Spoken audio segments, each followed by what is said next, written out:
قبل ما نبتدي ما تنسوش تحطوا لايك وكومنت حلو زيكم ومتابعة للفيديو لو لسه مش متابعيني. وقفنا في الحلقة اللي فاتت لما كانغ كان بيوصل نام وهي صممت انها تكمل الطريق لوحدها لان هو خلاص وصل لبيته، فبيكون عاوز يوصلها. بيفضل مركز معاها، فبتكون في دراجة نارية هتخبطه وهي بسرعة بتشده عليها وبتنقذه وبتقول انا بس خفت لا تتأذي. فقال لها على العكس، الوضع اللي احنا فيه ده اكتر خطورة. فبتبص بتلاقي نفسها ماسكاه كأنها ماسكة حرامي وبتعتذر وبتسيبه وبتمشي وما بتكونش قادرة تبطل تفكير في الموقف ده خالص، وبتقول انها انقذت حياته فكان المفروض يشكرها.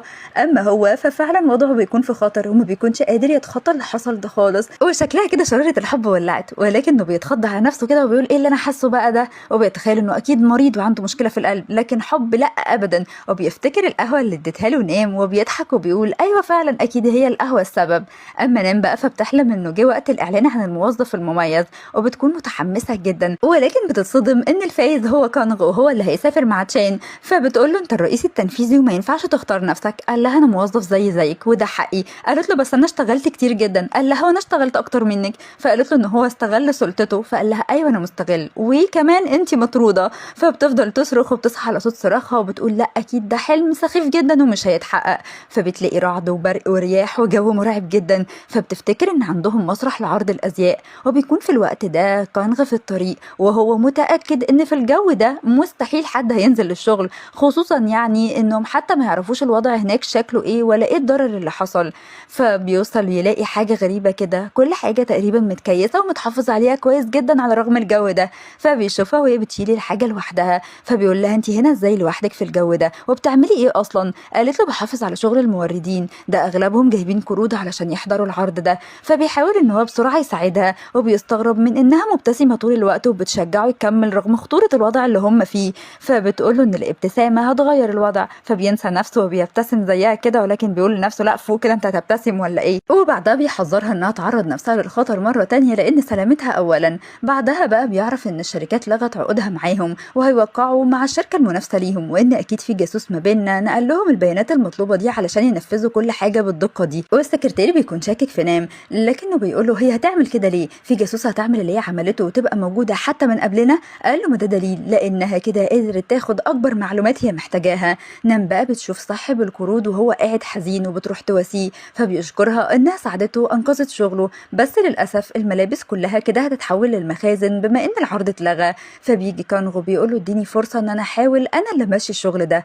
اما تشين فبيكون عنده لقاء، ولما بيتسأل عن فرقته فبيقول ان هو بيتمنى ايامها ترجع مره تانية، وبيفتكر قد ايه هو كان حزين لما حصل ما بينهم خلاف والفرقه اتفككت. وكانغ بيقرر ان هو يكمل العرض لوحده وهيقف بطوله قدام شركه اس تي المنافسه ليهم، وهيعمل العرض في المخزن وهيكون من خلال لايف. وبيتجمعوا كلهم يخططوا للعرض ده، وتشان طبعا بيكون معاهم، ونم بتكون مبسوطه بوجوده. وفي عز ما الكل بيشتغل باقصى ما عنده بتقف هيمنه فيه وهي فخوره ان حلمها اتحقق وبقت بتشتغل معاه. فكانغ بيقول له موظفتنا الجديده عملت شغل جامد جدا النهارده وانقذت شغلنا امبارح. فوقتها بيستنتج انها ما كلمتوش لانها كانت مشغوله. فبعدها بتشوفه وهو ماشي فبتفضل بص عليه، وفجاه بتبص في المرايه وبتقول ايه شكلي المقرف ده، ازاي خليته شافني وانا كده؟ وفجاه بتتصل بيها مامتها وبتطير على شركه اس ام لانها لازم تلحقها قبل ما تدخل، لان امها لو عرفت انها سابت وظيفه كبيره زي دي هتموت فيها. فامها بتقول لها ايه العك اللي انت لابساه ده، انت بجد ازاي بتشتغلي في المكان ده باللبس ده؟ فبتكون عاوزه تعترف لها انها سابت الشركه، لكن بترجع في كلامها لان امها كانت متحمسه للشغل اكتر منها اصلا. يعدي بقى الحوار على خير؟ لا طبعا، ما يبقاش المخرج كوري، لازم السكرتير يشوفها وهي قدام الشركه. وكمان مش واقفه لوحدها، لا مدير الشركه واقف جنبها مستني تاكسي زيها بالظبط، واول ما بتفتح الباب علشان تركب المدير بيركب قبلها وبيديها بقشيش، والسكرتير بيصور وبيبعت لكانغ وبيقول له مش قلت لك جاسوسه جدا كمان؟ فبيتصدم وبيروح يدور عليها وبيزعق لها انها خرجت اثناء فتره شغلها، وبيطلب منها هي وزمايلها الجداد يبعدوا عن العرض اللي بيعملوه. فبتطلب منه انها تفضل معاهم لان نفسها تتابع الحوار للنهايه. فبيقول لها ما سمعتيش انا قلت ايه؟ الموضوع انتهى. فبتقعد حزينه ومش عارفه تعمل ايه، وبتقترح على زمايلها ان هم يعملوا حاجه تزيد تفاعل الجمهور مع العرض. وبعد شويه بتيجي المسؤوله توريله الفيديو، وطبعا بيعجب بيه جدا، بس لما بيعرف ان نام هي اللي عملته بيقول لها انت قلت لها اي معلومات مهمه عن الشركه؟ قالت له لا، لان الموظفين الجدد اصلا ما لهمش صلاحيه زي كده. فقال لها هفاجئك بمعلومه انت ما تعرفيهاش عن نام قبل كده، لانها كانت بتشتغل في شركه اس اي. قالت له طب ما انا عارفه، ما هي قايله لي. فبيستغرب وبيقول لها وليه ما كتبتش ده في سيرتها الذاتيه. قالت له علشان هي ما اشتغلتش هناك غير شهرين 2 فكانت خايفه ده يسيء ليها لانه مش اضافه يعني. ده حتى ما قالتش لعيلتها، وامها راحت لها مفاجاه النهارده على هناك علشان تجيب لها اكل. فبيفهم اللي فيها بقى وبيبعت لهم ان هو موافق على الفيديو وموافق كمان ان هم يكملوا الشغل في العرض معاهم، وطبعا بيكونوا هيطيروا من الفرحه. بعدها بيقابلها وبيسالها لو تعرف مدير است ايه، فحكت له اللي حصل في يومها وهي ليه كانت هناك، وطبعا بيحس ان هو مرتاح انها قالت له الحقيقه. وتاني يوم بتصحى نايم بتتفاجئ ان الفيديو بتاعها جاب 8 مليون مشاهده وكسر الدنيا، عقبالي يا رب، والعالم كله يتفرج عليا زي ما اتفرج عليهم كده. وبيبدا العرض وكل حاجه بتكون احلى من التوقعات، ونسبه المشاهدات بتكون حققت نجاح كبير جدا، وصاحب القرض بيكون مبسوط جدا بالنجاح ده وبيشكرها. وكانغ بيقرب منها وبيقول لها عاوز نبقى نتقابل بكره لو عندك وقت، فبتستغرب وبتطنشه اصلا. ولما بيقعد مع جاره بيحكي له على اللي حصل، قال له لازم تعتذر لها بسرعه لان الاعتذارات ليها تاريخ صلاحيه، ولو الاعتذار جه في غير ميعاده ما بيبقاش ليه اي لازمه. فبيحاول يجمع معلومات ازاي يعتذر، فعرف انه لازم يتكلم معاها بطريقه لطيفه. فبيشوفها قاعده بتشرب قهوه، فبيقول لها تعرفي ان انت جميله جدا كعادتك، فبتستغرب وبتقوله نعم. قال لها اقصد يعني القهوه بتاعتك، فبتشكره وهي مستغربه وبتقول ماله ده. بعد شويه بقى بتخلص شغلها وبتقف تبص على صوره تشان وبتتامل في جماله، فبتتفاجئ بيه وبيقول لها عاوزاها اجيبها لك، وبيخلي ناس فعلا تيجي تشيل الصوره من مكانها وبيدوها لها. كنت رحت معاها اسهل يا فنان. طلع مجنون زيها بالظبط. كانغ بقى بيلاقي شنطتها على المكتب وهي مش موجوده، وبيكون عاوز ان هو ياخدها بس محرج من الموظفين وبيعمل فيها تايه وبيمشي. اما تشان فبيسالها ليه ما اتصلتش بيا للدرجه دي، يعني كنت مشغوله ولا بتبعدي يعني عشان انا مديرك وكده؟ قالت له لا كنت مشغوله. فقال لها طب اديني رقمك، فبتديهوله وهي هتموت من الفرحه. فبيبص على الانسيال بتاعه اللي يشبه سلسلتها وبيقول لها ان هو عاوز يعرف هي ازاي بقت من معجبينه. فبتفتكر ايام المدرسه وهي كانت بتحتفل بعيد ميلادها لوحدها وشكلها كده كانت منبوذه من اصحابها، وبنشوف ان هم بيتعمدوا ان هم يبعدوا عنها. فبتسمع لقاء تشين وهو بيقول ان هو كمان كان بيحصل له كده في المدرسه، وبينصح اللي بيسمعوه لو بيحصل له زيهم هو هيحس بالوحده مؤقتا لحد ما يجي الوقت المناسب اللي هيقابل فيه الشخص اللي يحبه بجد. فبتتاثر بكلامه وبتعيط، وبعدها بتكون قاعده وحيده كالعاده، وبيجي بنتين يسالوها لو بتحب فرقه دي اكس لانها شايله شعارهم معاها، وبيعرفوها على اعضائهم المفضلين وبيكونوا مبسوطين انهم اتعرفوا عليها وبيبقوا اصحاب. فما بقتش وحيده بسبب انها بتسمعه وبتشكره لانهم اصحابها المفضلين لحد دلوقتي. فقال لها طب وسامتي وجمالي مثلا ما بتحبنيش بسببهم؟ قالت له لا طبعا، وسامتك وطعامتك وجمالك كده كده احنا بنحبك علشانهم، مش محتاجين كلام يعني. فبيقول لها لا انا بتكلم بجد، انت شايفاني من بعيد حلو لكن في الحقيقه شخصيتي ممكن تكون وحشه جدا. قالت له انا من معجبينك لمده 12 سنه فاعرفك اكتر من اي حد وعارفه ان انت شخص مميز. فبيكون ممتن ليها جدا انها بتدعمه وبيحط ايده على شعرها وبيشكرها. صاحبنا كانغ بقى كان لسه بيدور عليها وبيشوفهم وهم سوا، وفي الوقت ده نام بتشوفه وهو جاي لهم، فبتتخض وبتطلب من تشان انه ما يقولش لحد انها من معجبينه ويخلي الحوار ده سر، وبتترجى انه يعمل كده. قال لها بس انا عندي طلب. قالت له اتمنى وانا هحققه لك. فقال لها حلو ده، هفكر في امنيه وهقول لك عليها. فبيجي كانغو بينده عليها وهي بتقف مصدومه، فبيسالها بتعملي ايه هنا؟ قالت له كنت جايه اخد اليافطه القديمه ونازله على طول، وفعلا بتاخدها وبتمشي. فقال له كنت حاطط ايدك على شعرها ليه وبتتعامل معاها بود زياده عن اللزوم، فاكرها من معجبينك مثلا؟ قال له لا كان في حاجه على شعرها مش اكتر من كده. قال له احنا في الشغل الناس ممكن تتكلم عليكم.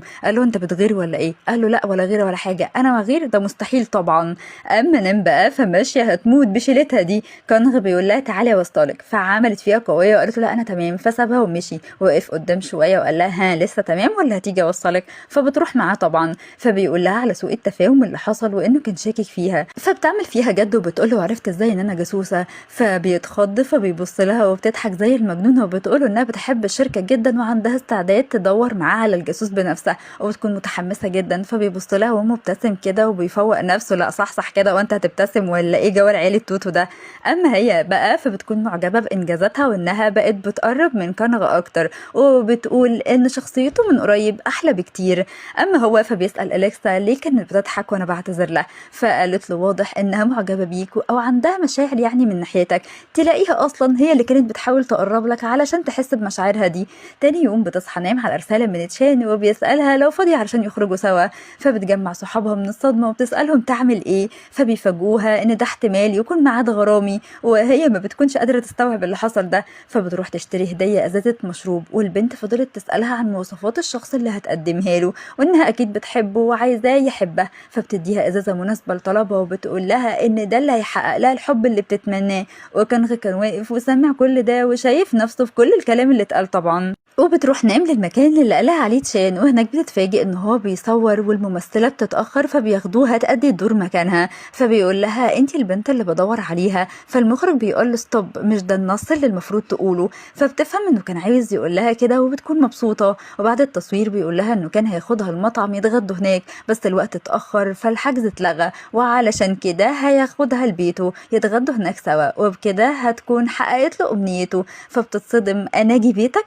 فبيروحوا فعلا للبيت وبتفضل تتفرج على كل حاجه وهي تموت من الفرحه لحد ما بيعمل لها الاكل، وبتكون مستمتعه جدا بس متوتره تاكل قدامه. واول ما بيلف وشه يشوف مين بيرن عليه اللي هي بتكون تشوي طبعا، بتاكل كل الاكل بكميه كبيره. فبيسالها على الشغل مع كانغ، فبتقول له انها بتكون متوتره جدا علشان هو منظم ومثالي زياده عن اللزوم، لانها مش قادره تتخيل هو في بيته مثلا بيكون مرتب قد ايه ونضيف قد ايه. فبنشوف كميه الفوضى اللي عاملينها له ولاد اخته وهو قاعد هيموت على حاجته اللي بتتبهدل، لكن بيعديها لان نقطه ضعفه ان هو ما يزعلش حد وهو بيحبه.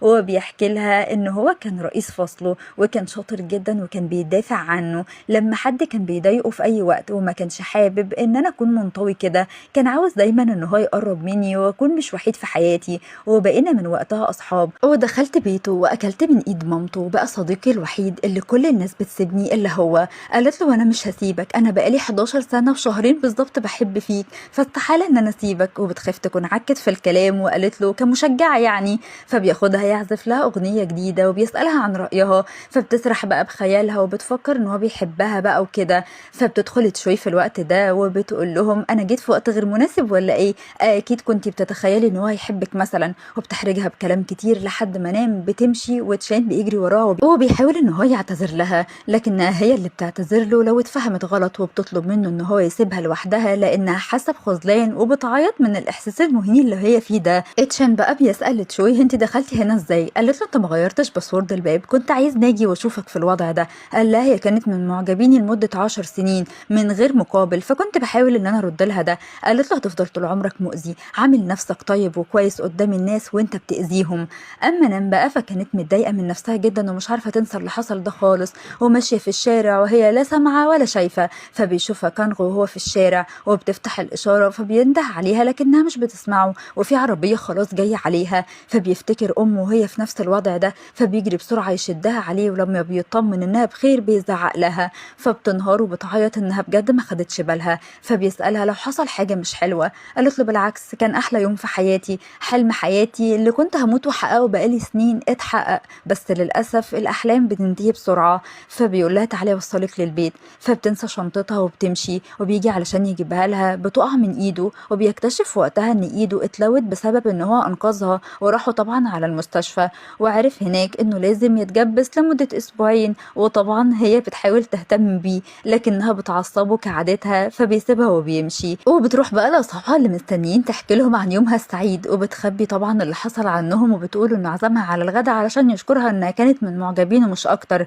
فبيكونوا شاكين فيها لانها عاده حتى لو كان عدى من جنبها صوت صريخها من الحماس بيجيب اخر الشارع. وبالليل بتكون قلقانة على كانغو وبتقول ان هو اكيد هيقول عليها مصدر ازعاجه الوحيد، وهو فعلا كان هيموت منها. وتاني يوم بيسألوه عن اللي حصل لدراعه، فقالوا انه هاجم كلب، ولما بصلها حس انها بتهوهو قدامه، وبيقول لهم انه كان كلب من اللون اللطيف ده. بتلاقيه بقى مش عارف ياكل، فبتحشر نفسها سيبنا ساعدك انا اللي هاكلك، وهوب بتطير الاكل على قميصه. وبتتمنى في الوقت ده انها تختفي ولا يبص لها البصه اللي بصها لها حالا دي. وطبعا هو بيعاني طول الوقت وحتى شغله مش عارف يعمله، وهي كمان بيكون نفسها انها تعتذر له، وبتكتب له رسائل كتير جدا وبتحذفها من كتر احراجها، وبتخبط التليفون في راسها. فبيتصل عليه فبيتفاجئ برنتها وبيرد عليها وبيعرفها ان هو مش عارف يشتغل بسبب دراعه. فبتلاقي ان دي الفرصه الوحيده اللي لازم تعملها، وبتقول له جايه لبيتك حالا علشان اساعدك. قال لها نتقابل في اي مكان؟ قالت له لا، انا لازم اجيلك البيت. فبيبص للفوضى اللي في كل مكان في بيته وبيجري يحاول يلم اي حاجه وينظف البيت،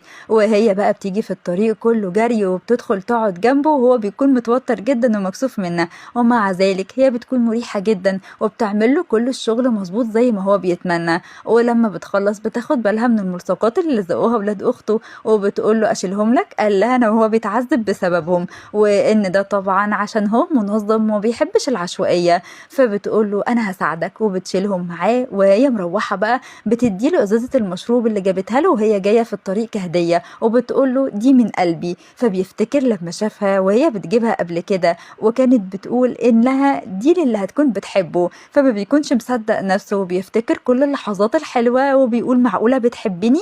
وبيجي يقول للإليكسا وبيسألها ده معناه ايه، قالت له بتحبك. فبيتصدم. في الوقت ده تشان بعت لها رسالة ان هو هيسافر كام يوم وعايز يقابلها قبل ما يمشي. لو للحظة واحدة كان غباه بيروح لها والدنيا حواليه كلها قلوب وبيفضل باصص لها وهو هيمن فيها.